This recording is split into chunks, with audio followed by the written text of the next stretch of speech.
रात्रंदिन आम्हा युद्धाचा प्रसंग. आखातातलं युद्ध भलतंच पेटलं आहे. होणार होणार म्हणता सुरू झालंच आणि लवकर संपणार म्हणता म्हणता लांबत चाललं. आपल्याला काय, रोज युद्धभूमीवरच्या आणि भूमीवरील आकाशातल्या ताज्या बातम्या मोठे मथळे आणि फोटोसहित वाचायला मिळतात. कसोटी सामन्यांच्या वृत्तांसोबत असतात तशा रोज एक्सपर्ट्स कॉमेंट्सही असतात.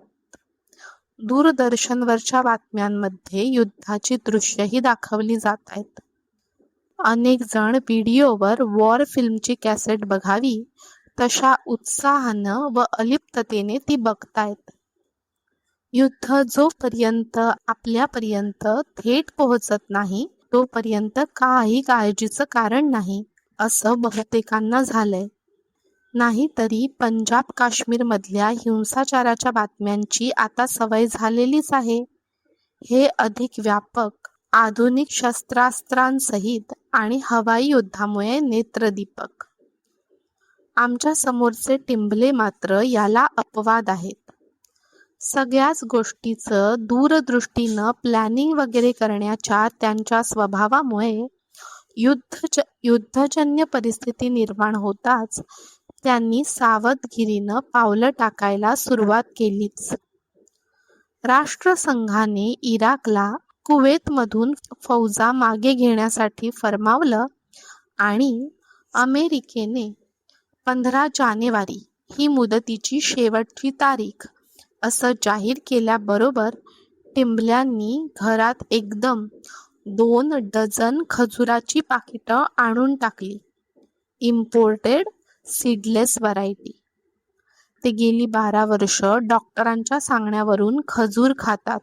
खजुराच्या सुबक पॅकिंगवर इराक किंवा सौदी अरेबियाचा शिक्का असतो.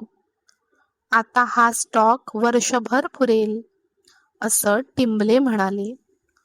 16 जानेवारीला मित्र राष्ट्रांच्या विमानांनी इराकवर हल्ला चढवला तेव्हा टिंबल्यांनी तासाभरात ओळखीच्या पेट्रोल पंपावर जाऊन पेट्रोलचे कॅन्स भरून आणले. त्यांच्या स्वतःच्या स्कूटरसाठी आणि त्यांच्या धाकट्या भावाच्या मोटारीसाठी त्यांनी हा साठा केला.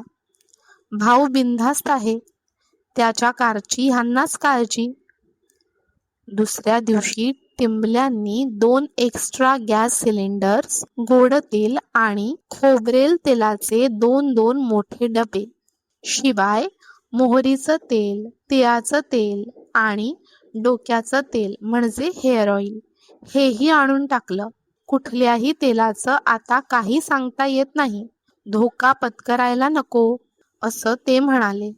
इराकनं इस्रायलवर स्कड क्षेपणास्त्रांचा हल्ला केला तेव्हा आता युद्धाची व्याप्ती वाढणार म्हणून टिंबले मसूर, मटकी, मूग, चवळी ही कडधान्य प्रत्येकी 3 किलो घेऊन आले. युद्ध लांबलं की पेट्रोल मिळणारच नाही, मग आपली मालवाहू ट्रक्सची वाहतूक बंद होईल आणि बाहेरून येणाऱ्या भाज्या, फळभाज्या मिळणार नाहीत. यासाठी खबरदारीचा उपाय म्हणून टिंबलेंनी या घाऊक खरेदीचा निर्णय घेतला. लढाईचा 8वा दिवस संपला तरी इराकचं आव्हान संपुष्टात येण्याची चिन्ह दिसेनात. काल टिंबल्यांनी माळ्यावरच्या छत्र्या काढल्या, धुतल्या आणि उघडून वाळवट ठेवल्या. नातींसाठी रेनकोट्स आणायला ते बाहेर पडले. एवढ्या लवकर? स्वस्त मिळतील म्हणून असं मी विचारताच तेल विहिरींच्या आणि बॉम्बस्फोटांच्या आगीमुळे आणि धुरामुळे हवामानात प्रचंड बदल संभवतात. यंदा पाऊस फेब्रुवारीत येण्याची शक्यता आहे. आपली तयारी असावी असं ते म्हणाले. मला पटलं. त्यांना तेलासाठी युद्ध करू दे. आपल्याला इथं सुखानं जगण्यासाठी प्रयत्न करायला हवेत, टिंबले म्हणाले. मग जाता जाता वळून त्यांनी सांगितलं, तुम्हाला माहीत आहे का, प्रयत्ने वाळूचे कण रगडिता तेलही गळे ही म्हण मूळची अरब भाषेतली आहे. धन्यवाद.